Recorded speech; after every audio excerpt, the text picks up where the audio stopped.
नमस्कार दोस्तों, हम लोगों का प्रश्न है 272 का अभाज्य गुणनखंड क्या है। तो चलिए दोस्तों, इस वीडियो में हम 272 का अभाज्य गुणनखंड निकालते हैं और देखते हैं कि 272 का अभाज्य गुणनखंड यानी कि प्राइम फैक्टर्स क्या होता है। तो ध्यान दीजिएगा दोस्तों, देखिए इस संख्या को यहाँ पर कुछ इस प्रकार से लिख लिए हैं। अब इस संख्या को अभाज्य संख्या से घटाना होता है। तो जैसा कि हम लोग जानते हैं कि सबसे छोटी अभाज्य संख्या 2 होती है, तो हम देखेंगे क्या यह संख्या 2 से कटेगी। तो 2 से कटने का नियम होता है, जिस भी संख्या की इकाई के अंक यदि सम संख्या हो तो वह संख्या 2 से कट जाती है। तो देखिए दोस्तों, यह जो संख्या है इसके इकाई के अंक यहाँ पर 2 है और 2 एक सम संख्या है, इसलिए यह भी संख्या 2 से कट जाएगी। तो चलिए इसको हम 2 से कटा देते हैं।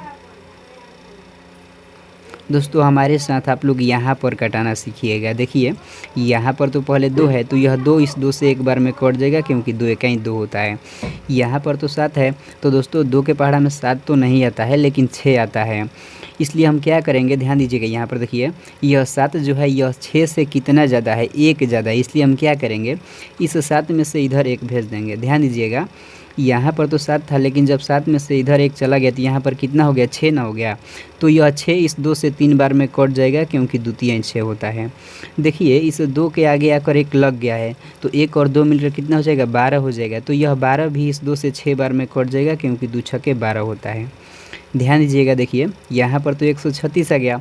तो देखिए यह जो संख्या है इसका इकाई के अंक यहाँ पर 6 है, और 6 भी एक सम संख्या है, इसलिए यह भी संख्या 2 से कट जाएगी। तो चलिए इसको भी 2 से कटा देते हैं। ध्यान दीजिएगा, देखिए यहाँ पर तो पहले 13 है, तो दोस्तों 2 के पहाड़ा में 13 तो नहीं आता है, लेकिन 12 आता है। तो यह 13 जो है यह 12 से कितना ज़्यादा है, 1 ज़्यादा। इसलिए क्या करेंगे, इस 13 में से इधर 1 भेज देंगे। ध्यान दीजिएगा, देखिए यहाँ पर तो 13 था, लेकिन जब 13 में से इधर 1 चला गया तो यहाँ पर कितना हो गया, 12 ना हो गया। तो यह 12 इस 2 से 6 बार में कट जाएगा, क्योंकि 2 छक्के 12 होता है। देखिए इस 6 के आगे अगर 1 लग गया है, तो 1 और 6 मिलकर कितना हो जाएगा, 16 हो जाएगा। तो यह 16 भी इस 2 से 8 बार में कट जाएगा, क्योंकि 2 8 16 होता है। यहाँ पर तो दोस्तों 68 आ गया। तो देखिए यह जो संख्या है इसका इकाई के अंक यहाँ पर 8 है, और 8 भी एक सम संख्या है, इसलिए यह भी संख्या 2 से कट जाएगी। तो चलिए इसको हम 2 से कटा देते हैं। यहाँ पर तो पहले 6 है, तो यह 6 इस 2 से 3 बार में कट जाएगा, क्योंकि द्वितीय 6 होता है। यहाँ पर तो 8 है, तो यह 8 भी इस 2 से 4 बार में कट जाएगा, क्योंकि 2 चौके 8 होता है। देखिए दोस्तों यहाँ पर तो 34 आ गया। तो देखिए 34 जो यह संख्या है इसका इकाई के अंक यहाँ पर 4 है, और 4 भी एक सम संख्या है, इसलिए यह भी संख्या 2 से कट जाएगी। तो चलिए इसको हम 2 से कटा देते हैं। यहाँ पर तो दोस्तों 3 है, तो दोस्तों 2 के पहाड़ा में 3 तो नहीं आता है, इसलिए क्या करेंगे, इस 3 में से इधर 1 भेज देंगे। ध्यान दीजिएगा, देखिए यहाँ पर तो 3 था, लेकिन जब 3 में से इधर 1 चला गया तो यहाँ पर कितना हो गया, 2 हो गया। तो यह 2 इस 2 से एक बार में कट जाएगा, क्योंकि 2 इकाई 2 होता है। देखिए इस 4 के आगे आकर 1 लग गया है, तो 1 और 4 मिलकर कितना हो जाएगा, 14 हो जाएगा। तो यह 14 भी इस 2 से 7 बार में कट जाएगा, क्योंकि 2 7 14 होता है। यहाँ पर तो दोस्तों 17 आ गया। तो 17 तो एक अभाज्य संख्या है, इसलिए 17 को 17 से घटा देंगे तो यह एक बार में कट जाएगा। ध्यान दीजिएगा दोस्तों, अब कुछ इस प्रकार से हम यहाँ पर लिखेंगे 272 बराबर। देखिए दोस्तों 272 जो यह संख्या है 1 2 3 4 4 बार 2 से कटा है, और एक बार 17 से कटा है।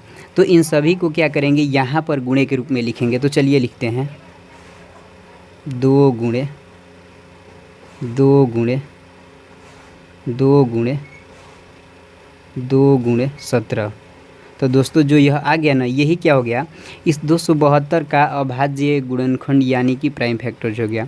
अब दोस्तों इसको क्या करेंगे, घातांकीय रूप में सजा कर लिख देंगे कुछ इस प्रकार से। ध्यान दीजिएगा, यहाँ पर 272 है, तो 272 को हम इसी तरह से लिखेंगे और बराबर के चिन्ह देंगे। ध्यान दीजिएगा, देखिए यहाँ पर हम गिनेंगे कि 2 कितनी बार है, 1 2 3 4। 2 जो है ना दोस्तों यह 4 बार है, इसलिए हम क्या करेंगे, 2 की घात 4 लिख देंगे और गुणा का चिन्ह देंगे। यहाँ पर 17 सिर्फ एक बार है, इसलिए 17 को एक बार इसी तरह से लिख देंगे। तो यह जो दोस्तों हो गया ना, यह घातांकीय रूप में हो गया। तो आई होप दोस्तों आप लोग इस वीडियो में जान गए होंगे कि 272 का अभाज्य गुणनखंड यानी कि प्राइम फैक्टर्स क्या होता है।